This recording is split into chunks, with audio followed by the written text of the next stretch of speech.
Hello and welcome to the State of Shakespeare. I'm Gerritt Vandermeer. And I'm Jim Elliott. And today we're joined by Patrick Page. Hello, Patrick. Hey, how are you? Good to see you again.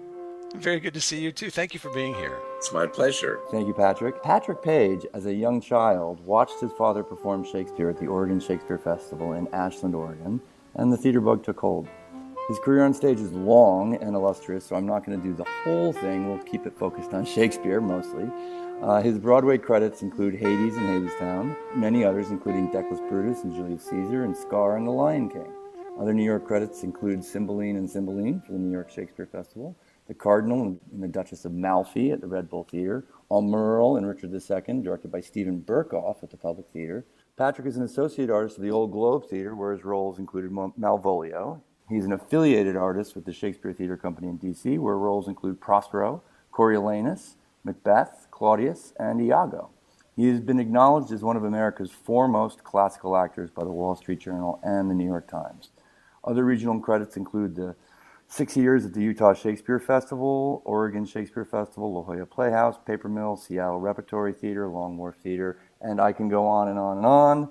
Leading roles include Hamlet, Henry V, Macbeth, Iago, Coriolanus, Cymbeline, Mercutio, Benedict, Prospero, Menenius, Oberon, Richard III, Autolycus, Jaques, Talbot, Mark Antony, Brutus, Richard II, and many, many more. Welcome, Patrick. This is an amazing, amazing time to talk to you. Oh, thank you. My first question is, you seem to have played a lot of villains in your time, and you have an upcoming one-man show called All the Devils Are Here, How Shakespeare Invented the Villain. Is there a correlation between the two? Absolutely, there's a correlation. Thank you for giving me the plug, by the way. Yeah. I'm not quite sure when this podcast airs, but we filmed the show for the Shakespeare Theater Company in Washington, D.C., and tickets should be coming available mid-January, and then I believe it will begin to be available to the public at the end of January, and I believe it will be available through like July. So, yeah, the reason I became interested in acting finally, I mean, the first thing that attracts every actor is the attention. Look at me, look at me, look at me, look at me, right? Okay. So that's what attracts all of us at first. But then along the way, you have to find something more meaningful and substantial than that, or you simply won't keep at it, because although the rewards are quite wonderful, the downside is absolutely horrific. The number of times you're rejected, the number of times you're criticized. And when I say you're criticized, I don't mean your book or your painting or your poem. I mean you, the way you look, the way your voice sounds, So I think you have to find something more than the kind of look at me aspect of it if you're going to keep going. And for me, it was always my interest in human behavior and why people did the things they did, why they behaved the way they behaved. And when in college, I didn't major in psychology, but I took as many psychology classes as I could, because that was an enormous interest of mine and continues to be. And one of the reasons I'm so interested in studying English literature, again, is like, why do people behave the way they do? Why do they make these mistakes? Why do we harm one another? Why do we love one another when it can be so torturous to love one another? So for me, antisocial behavior in which people cause harm to one another, which is what villains do, after all, was always really, really fascinating for me. And I just was attracted to those characters. Part of it may also be the fact that I think the first real success I had as an actor was playing Richard III. And by that, I don't mean that I was successful with the audience, because I had successes with audiences before that, because actually you don't have to be a very good actor to have successes with an audience. So I was a terrible actor, but I was very good at manipulating an audience to laugh. It was horrible acting, but I was able to give an audience the kind of coarse acting that they shouldn't want, but sometimes do. And so when I say it was my first success, what I mean is it was the first time I think I ever thought my own work was good. And I connected with the character. I connected with his brokenness, both physical and psychological brokenness. And there was something about being able to be the advocate for that man, being able to stand in his shoes, being able to look through his eyes.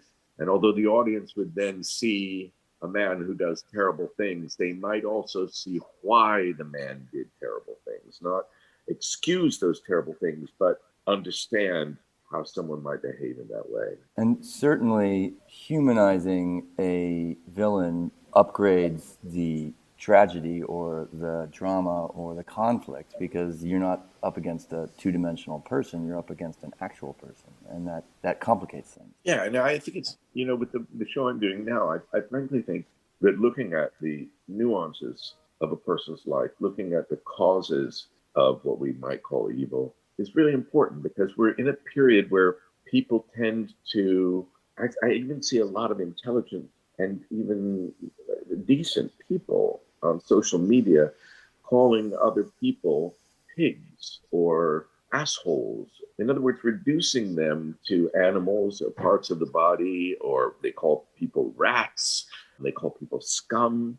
And these are often intelligent and otherwise kind people who are doing this. And it's funny because we're in this period where in television, the anti-hero, the person who does things that are wrong, but whom we nevertheless root for and understand, is kind of the central character in modern television. That's Tony Soprano, that's Walter White, that's Marty, I've forgotten his last name, on Ozark. Yep, Don Draper. That's too. Don Draper. Yep. And it's just so dichotomous that we would have this thing on television, which is helping us understand how otherwise good people might do bad things.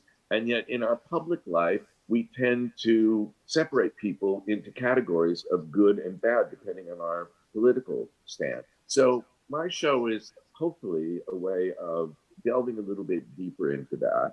And finally, I guess the takeaway for the show for me is that in all of the instances where I've played bad people who do bad things, I've had to find that in myself. So I've had to find a Richard in myself. I've had to find a Claudius. I have Claudius's moral cowardice. I have Richard's ambition. I have Shylock's thirst for revenge. I have Brutus's self-righteousness. I have all these things in me. And unless I can look at them, I think I'm in grave danger of projecting them onto other people and behaving in ways that I would be ashamed of. Well, this is a fascinating subject. Now, at the risk of playing devil's advocate, and I don't mean to do that, but I think I'm coming around to the idea just in my own life that there are people who are incomplete in some way. I mean, it's not just that I love that word. That's great.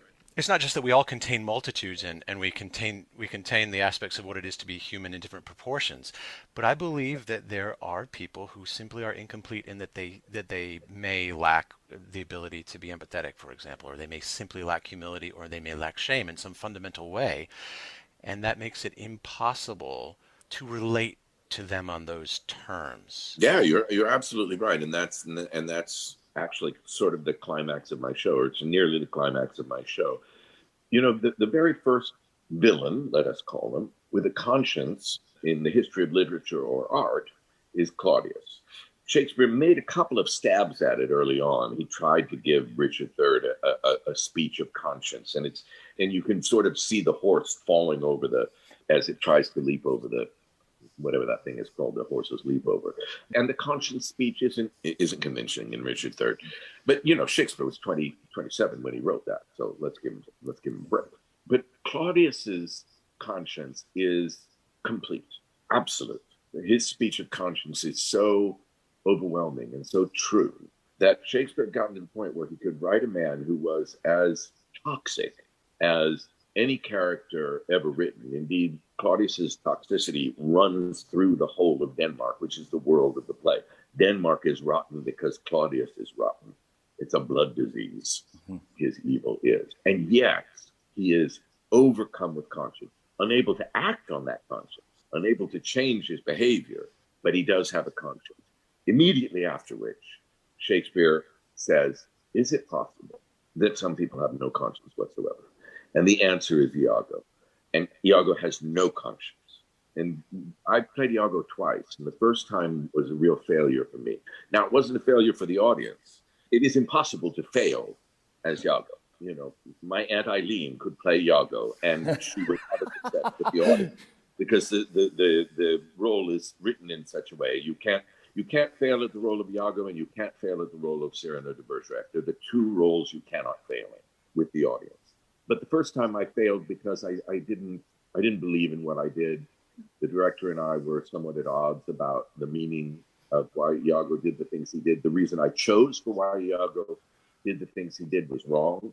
But the next time I did it, which was in Washington with Michael Kahn, I had just played Macbeth for him, and he asked me to play Iago on the opening night of the Macbeth before the reviews came out, which I thought was quite bold of him.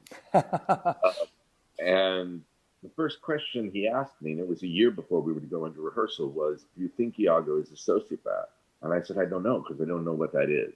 So I began a year of study in which I read everything I could, including the DSM and all the clinical material, but also wonderful books for the layman, and some books that were obviously not for the layman, in addition to watching hundreds and hundreds of hours of YouTubes and videos of psychopaths being interviewed or giving testimony. And this is an amazing tool that we have now, that we didn't have growing up, that I did not have growing up. I always tell my acting students, in terms of research, you're just, what I had was the Dewey Decimal System. They've got YouTube, Google, But so I did that, and it was a really, really, really hard hurdle for me. The hurdle of what Gerritt is saying, which is some people have no conscience whatsoever. The Elizabethans, for them, the word conscience and consciousness were synonyms. So when Hamlet says, conscience does make cowards of us all, he is saying that, in a sense, that our sense of right and of what is right and wrong cripples us.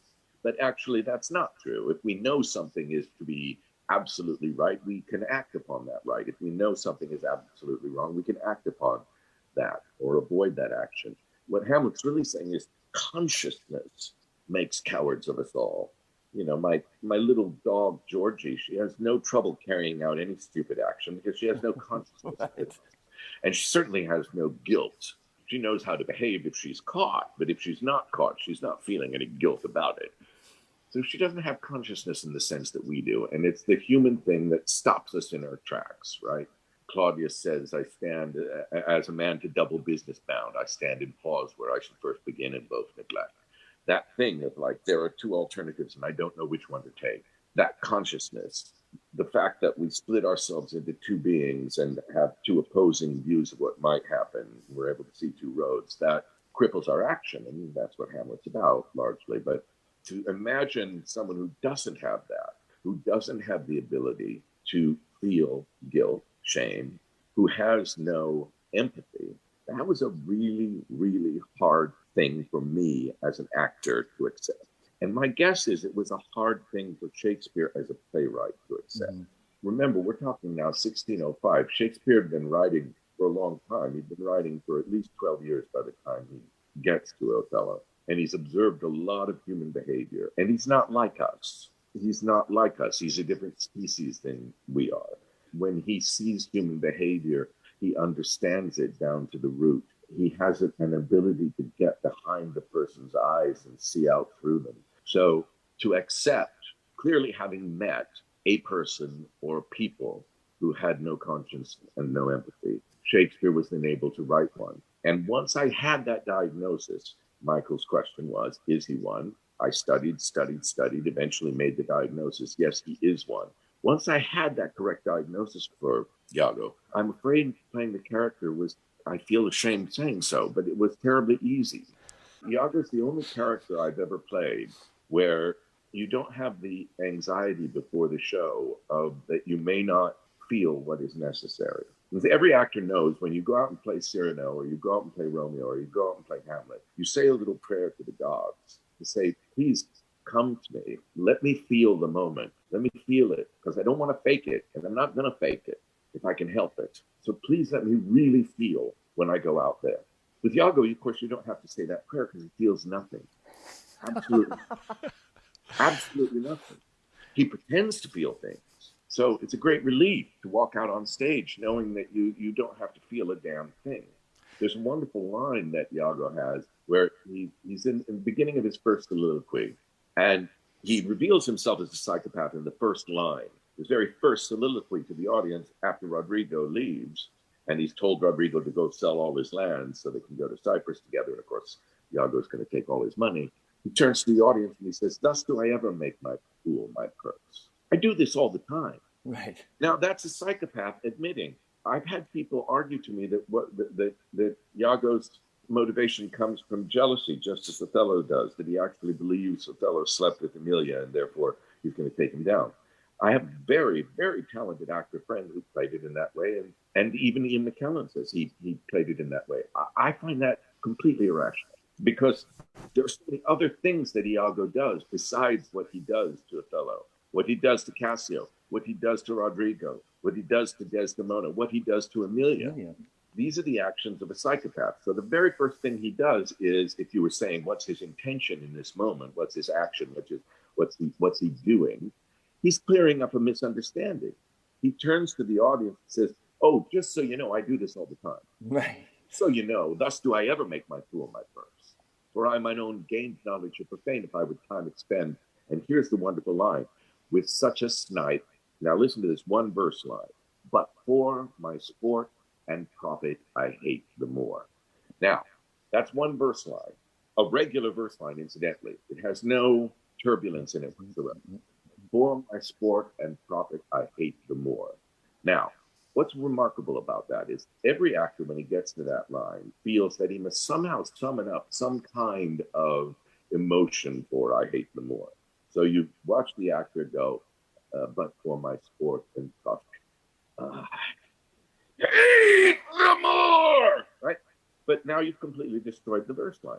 The fact of the matter is that Shakespeare is telling you his heart doesn't skip a beat. The verse doesn't skip a beat. It's like Dr. Chiltern says about Hannibal Lecter. His pulse never got above a normal rate, even when he ate her tongue. So the line is very, very regular, very normal, just to clear up a misunderstanding and to set this part of it straight. I always make this kind of person, all this stuff I said to him was a lie, but this part is true.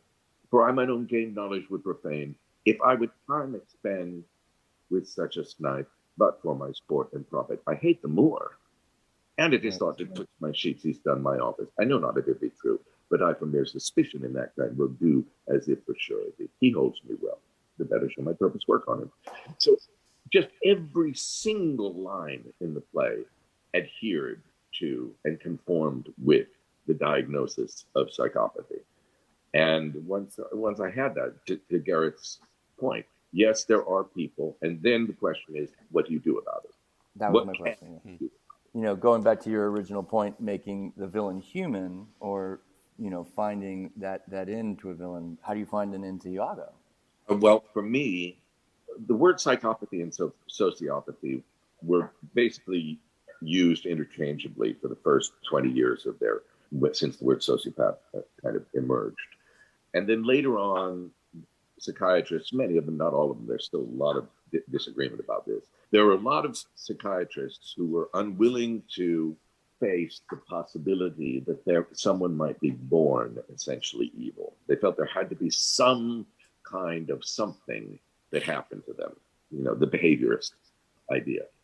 And so sociopathy, the idea that trauma created the lack of confidence and empathy, can be helpful. So for me, in terms of building the backstory of the character, I built a backstory in which there were traumatic events which would make Iago's nihilism and psychopathy the only rational response to what had occurred. So in that way, I was able to feel for him. But I don't know that I would have to, nor did I want the audience to or expect the audience to, because of course they knew nothing about my backstory, nor would I want them to. I do think it's possible to simply remove a sense from your palette, as it were. So if I were to play someone who was entirely blind, I would certainly have to spend an enormous amount of time with my eyes shut, trying to negotiate the world in order to discover what that meant for me. In the same way with Iago, I would do experiments where I would walk through the city and simply remove any sense of conscience or empathy from my thought pattern. And it was very interesting because what I then saw were targets. I saw, for example, if someone had laid their purse down. I remember I was eating in the Texas Rotisserie, which you will know well, living on the Upper West Side. And a lady had put her purse down. She was sitting close to the door and she'd laid her purse down on the floor. And I thought how simple it would be to pick it up and walk out, because there it was, simply for the taking. As I was preparing for Iago, I was playing Theseus Brutus in Julius Caesar on Broadway, but I was also understudying Colin Feore, who was playing Cassius. And of course, I wanted to go on for Colin, but Colin, being the actor that he is, was never going to be out of the show. In rehearsal, I'd rehearsed it, and I thought I could be a really good Cassius if Colin was to be out. And then I thought, were I psychopathic, what might I do about that? Well, at the time, I had a prescription to Ambien, and Colin always had a nice cup of tea before the show. And I thought, were I psychopathic, there would be nothing keeping me from dropping 4 of those Ambien in his tea. Nothing at all. He would suddenly become overwhelmingly sleepy, even sick. I would go on. I would do this, of course, on opening night. I would go on. I would be reviewed as the savior of the day. My Cassius would be hailed. It would never be discovered that I did it. Why would I not do that? 2 reasons: conscience, empathy. Right. So how did it, given all of this, and this is a nice discussion revolving around your one-man show, how did Shakespeare invent the villain? By making him human? He started out with a tradition that he was handed, which was a tradition of a character called the Vice in the medieval morality plays. Mm-hmm. And the Vice wasn't even a human being. He was kind of personified sin, like greed or lust or envy or something like that.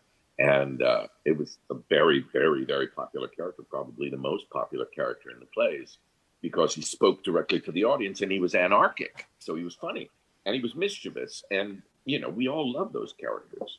So Shakespeare sort of handed this tradition, and he begins writing his plays. In the first place, he writes for the Henry VI trilogy. And at the end of the Henry VI trilogy, he's writing the character of Richard, Duke of Gloucester, who will become Richard III.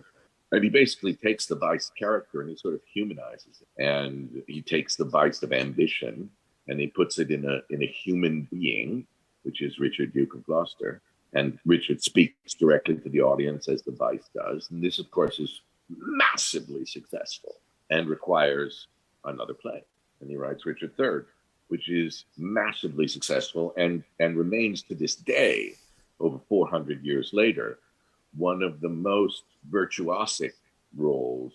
Is that a word, virtuosic? One of the most virtuoso that an actor can play.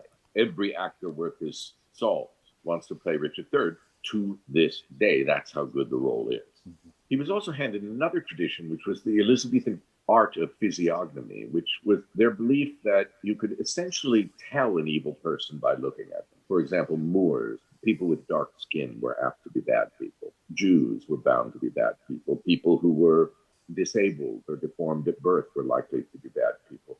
And bastards, of course, were likely to be bad people. And so he sort of handed that tradition. And at the age of 26, 27, he simply uses it without thinking much about it when he writes Richard III and Aaron the Moor. But then as he gets a bit older and goes through this sort of life-changing experience with the sonnets, in which he falls in love with a woman who has dark complexion, black hair, black eyes. We don't know who she was, so we don't know if she was Semitic or Romani or perhaps a Moor. There are a lot of good candidates for her, the Dark Lady of the Sonnets, but I think it changed it. And he doesn't write after that. I mean, he doesn't write any villains for 2 years. He only really writes about love for 2 years. During that period, in 1595, he writes Midsummer Night's Dream, Romeo and Juliet, Love's Labour's Lost, the Sonnets, Venus and Adonis. And when he emerges from that crucible and then once again kind of confronts the question of human evil, he's different. It's not the same thing. Now, he had probably been under a lot of pressure to write some kind of Jewish villain because Christopher Marlowe had this massive success with The Jew of Malta. Yeah. And Shakespeare is nothing if he's not a commercial playwright. But when he writes The Merchant of Venice, Shylock is a wholly different kind of villain. He's the first villain in history where we completely understand his motivations, even side with him and feel for him in a completely different way than one can feel for Richard, Duke of Gloucester, or Richard III, or Barabbas, or Tamburlaine, or Aaron the Moor. And Shylock is completely new and astonishing. And so that is the beginning of Shakespeare really questioning his contemporaries, questioning the modern ideas about why people do bad things. And from there, he just keeps following that thread as he goes through, as I say, up to Claudius, giving him a full conscience, up to Macbeth, who is obviously not psychopathic. He's the opposite of psychopathic, right? If a psychopath is someone with no moral imagination, Macbeth has a supercharged imagination. If a psychopath is someone who has no conscience, Macbeth is tortured by conscience. He's the opposite of psychopathic. He's a person who chooses evil. And so all the way up through these plays, he keeps getting more and more and more complex in terms of creating what we now call the villain. So when we see a villain nowadays, even when we have a villain in, DC or Marvel comic, the fan base expects them to be complicated. They expect them to have a motivation. They expect them to have a backstory. It's not enough for someone simply to be bad. Right. And that's what Shakespeare created. That's fantastic. Oh, man, there's so much to talk about. Gerritt, you had a question. Yeah, I'm dying to ask a question. So, Patrick, you've mentioned earlier about having an ability to control the audience. And you also talked about appealing to the gods backstage before a performance for that spark, that magic spark. So I'm going to warm to my question, but I want to start it by I had the opportunity to watch you play Malvolio in Twelfth Night, and I watched the performance every night, never missed it. And my impression of watching you on stage was similar. I'm coming up with a metaphor here, but it was almost like watching a master painter and watching you have such control over the audience that it was as if you could dip your brush in your magical paint and say, okay, I'm going to put a little chortle here, and I'm going to put a guffaw here, and then there's going to be a belly laugh. And from night to night, you had such control. I felt perfectly confident that you knew exactly how to subtly control the audience to that degree. And so my question is twofold. First of all, what do you do when that abandons you? What do you do when that eludes you? And the other control is, who taught you what to do when that eludes you? And where did you learn? Well, look, I think I don't surf, but I've watched surfing. And I think the most apt metaphor is surfing. So, I'm so gratified by your saying that you feel I have control. I don't feel I have control any more than a surfer has control. I'm letting the wave do what it wants to do, and I'm trying to stay on top of the wave. And when it doesn't happen, that's like falling off of the wave. And it was interesting. I read last year, maybe you read this same thing. They actually hooked an audience in London up to an electrocardiogram, an entire audience. They all were wired, and they were watching a performance. And what happened to their hearts was within 30 minutes of the beginning of the show, this was a University of London study, within 30 minutes of the beginning of the show, all the hearts began to beat in unison. Now, that's something that is shocking on the one hand, but for most actors, unsurprising on the other hand, because we all know that the reason we call it an audience instead of using some plural word to describe the group of people is the fact that they become a thing. They become a unit. They become an individual in a way. They become a person. And so once you get the feel of that person, you can sense where they want to be. Now you shouldn't always let them who they want to be. By their very nature are unruly.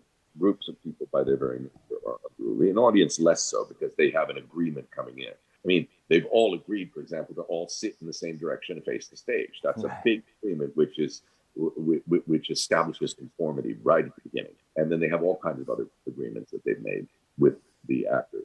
I recently did my one-man show in a socially distant space for an audience of about 30 people who were all sitting at least 8 feet from each other in an outdoor setting. And I happened to be doing Malvolio in that show. And I can tell you, I didn't get a single laugh. Now, what do you do? Oh, the people were also almost all over the age of 70. Now, what do you do in that circumstance? You just trust. You trust that you're doing the work, and that I had the great gift of playing a comic character for 2 years on the road, which meant I was playing Lumiere in Beauty and the Beast in the first national tour. And the character is the sort of comic engine of the play. So virtually every line is a laugh line. And an actor becomes quite addicted to those laughs. And an actor can begin to assign blame or feel guilt or shame if he or she doesn't get the laughs that he got the night before. But the wonderful thing about being on tour is audiences really are geographically different. An audience in Phoenix, Arizona laughs entirely differently than an audience in Kansas City, Missouri. An audience in Portland, Oregon laughs entirely differently than an audience in the Midwest or in the East. So I just got used to, and of course, every physical house is different. Yeah. There are unified spaces where the audience all sits together, and there are spaces where the audience is all broken up into little pods. So, for example, at the Masonic Theater in Detroit, the audience is, first of all, they rope off half the theater because it's something like 5,000 seats. And so you've got an enormous empty space anyway. And then the audience is sitting in all these little pods of about 100 each with rows between them. It's very, very, very difficult to get a laugh in that house, because the last thing anybody in the world wants to do is laugh when no one else is laughing. We're all very afraid of standing out. And so they don't laugh.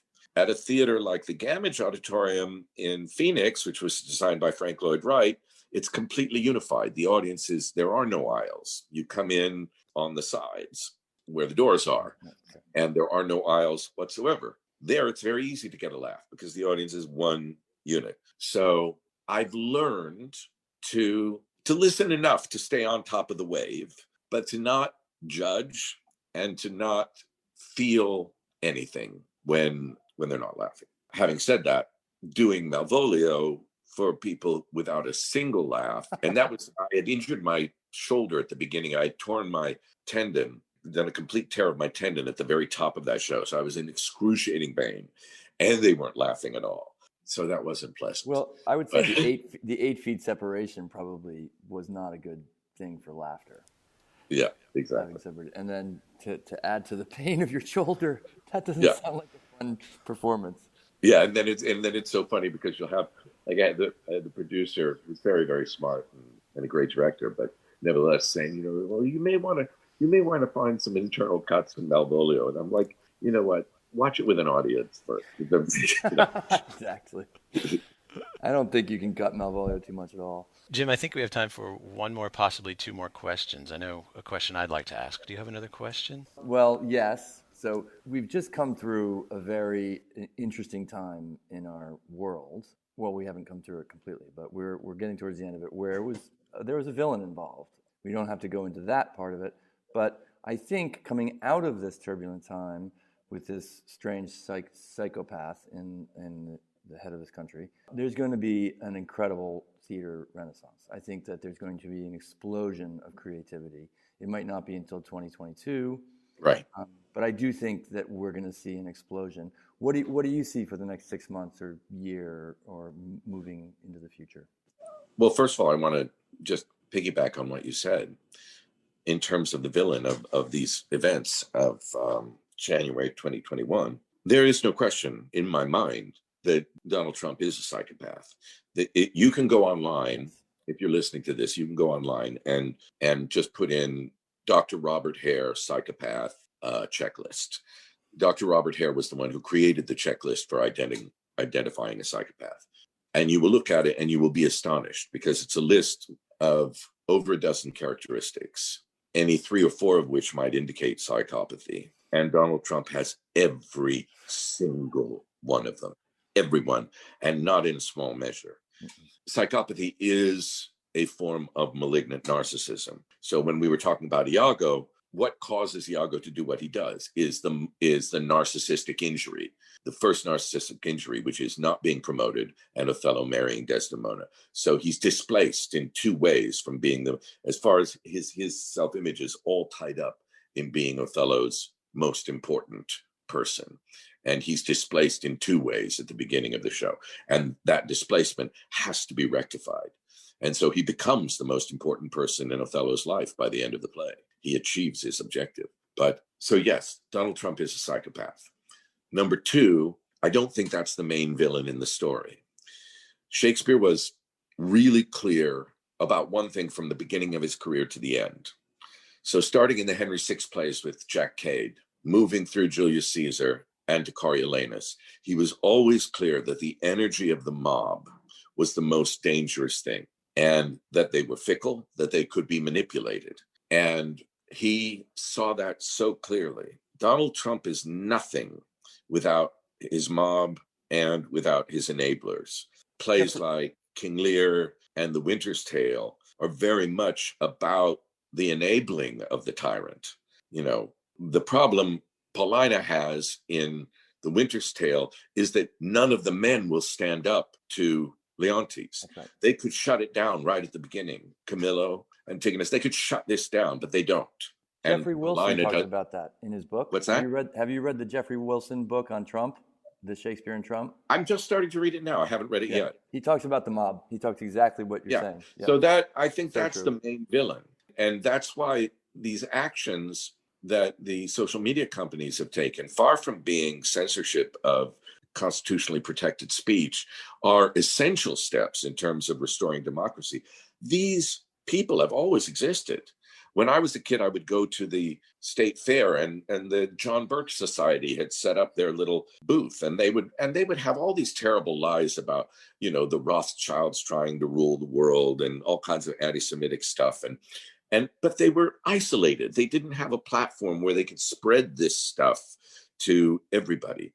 And so I think it's an essential step to isolate people and say, absolutely, you can have free speech. You just can't have it on this platform. You can't have, you know, and yeah, so this is good. This is really good news about right now.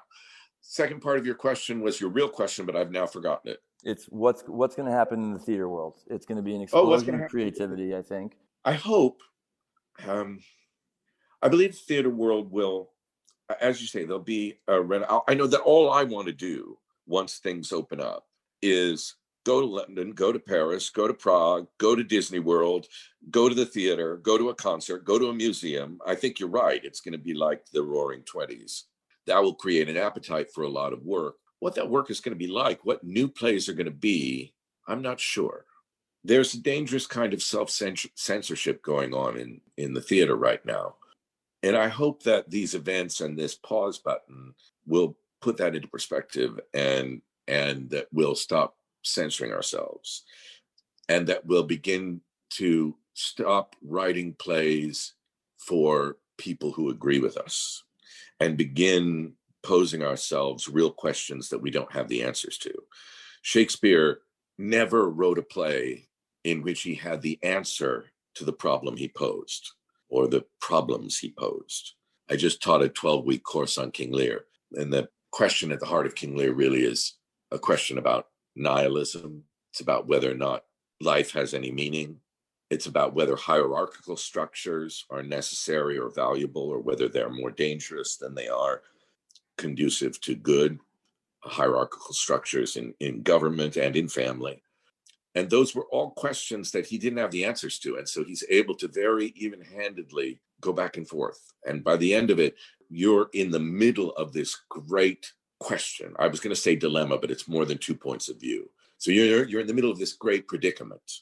And that's the case with every play he's ever written. So that's why you can produce Henry V during World War II as a pro-war play, or during the Vietnam War as an anti-war play, because it will, like Mercury, it will sort of move around your ideas. Of course, it's a play about war. It's not a play against or for war. It's a play about war, about its glories and about its dangers and about its horrors, all of that. I hope that we'll see more of that kind of playwriting as opposed to a politically based kind of playwriting in which the playwright believes he or she has an antidote for a problem. If only we, the audience, would agree with their point of view, things would be better. I find that very tiresome. It's didactic, right? Gerritt, what was your question? So, sort of to wrap things up, audiences are going to soon get a chance to see you online, streaming, in your one-person show, All the Devils Are Here, How Shakespeare Invented the Villain. And they can also take a deeper dive into your work by checking out your podcast, the Patrick Page Podcast, which I tried to say that 3 times fast and failed. I know, right? But it's fascinating. Thank you for sharing that. I wanted to ask about the Learning Shakespeare series. You have a new one that's just begun or just beginning. Tell us about that. As I say, I did 12 weeks on learning King Lear. We do it online. And I've always felt that one couldn't teach Shakespeare without teaching acting, because after all, Shakespeare's works are plays. So one has to understand the mechanics of acting in order to understand a character or what a character is doing. And so when the pandemic happened and I was being asked to teach acting online a lot, and I felt I couldn't. I have an acting studio in New York where I teach acting in person, but I felt I couldn't continue because what I teach is so based on being in the room and seeing if the actor is connected to and responsive with the acting partner. And that's impossible to tell in a Zoom session. And I thought what I can teach is how to read a play. I can teach what plays mean. I can teach how to read them. I can essentially teach text. So that's what I did with King Lear. And then I thought, well, what play should I do next? And I said, well, let's do Hamlet. Part of the reasoning around it is to try to take plays that are so large that they can somehow be, if not of comfort, at least provide some meaning in the current crisis. So now we're doing Hamlet. We did the first day on Sunday. I teach for 2 hours at a time because to teach longer on Zoom seems to be produce diminishing returns. And I have 90 students, 35 of which are reading the play aloud with me, and the remainder which are auditing. So it's been very successful. We had over 2/3 of the people who took Learning Lear sign up for Learning Hamlet. So that's a sign that we're moving in the right direction. Yep. And for me, it's a great, I love it more than anything because I always want to, it's like if you were a bird watcher and you're walking through the forest with somebody, you just want to point and say, look at that there. Do you see how amazing that is? Have you ever noticed that? If you're a docent in a museum, you want to point out, you see what Rembrandt is doing there? Oh, no, I don't. Well, here's what he's doing and here's why. And the ability to, after 40 years of studying the plays and more, to be able to say to people, look at this, look what's happening there. Look at how they share this line. Look at how that Shakespeare's indicated a pause there. Look at how he's setting up this pattern of meaning with these various words. Look at how this line is completely filled with vowels and monosyllabic. And what does that do? And what does that do to you in a visceral way? And why is that done? And to open the plays up in that way. And then also to find, frankly, it's a way of me venting some of my frustration about how poorly the plays are done most of the time. Because the fact of the matter is, any of us can count on one hand the number of really good productions of Shakespeare we've seen. But we keep going, we keep trying. We're such masochists, so we keep going. We say, I'll go to this production of Hamlet. Maybe this time somebody will understand why Polonius is doing what he's doing. I'll go to this production of King Lear, and maybe somebody will understand Goneril and Regan instead of playing them as two-dimensional stepsisters. And you keep going in these hopes that you'll see the play realized.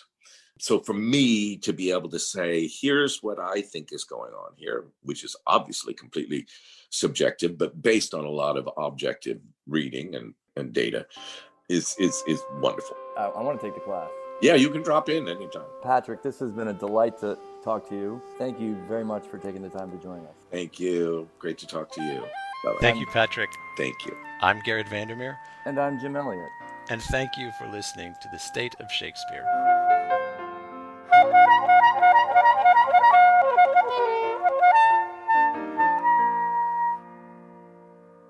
Thanks for joining us for the State of Shakespeare podcast. We invite you to visit stateofshakespeare.com for more episodes, information about each of our guests, and the Shakespeare text you heard on the program, and much more. And we welcome you to join the discussion by liking us on Facebook. That's www.stateofshakespeare.com. Thanks for listening.